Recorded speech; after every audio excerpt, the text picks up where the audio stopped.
नमस्कार प्रणाम हो सबके बीच नवल निराला और फिर से एक भोजपुरी सॉन्ग लेके आइल बनी आप सबके बीच।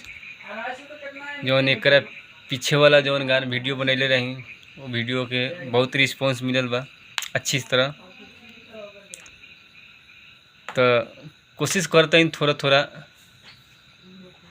ताई ओकरो तरह यो गाना बा सुनम बताम जैसन भी लगी ताई सुनावा तानी।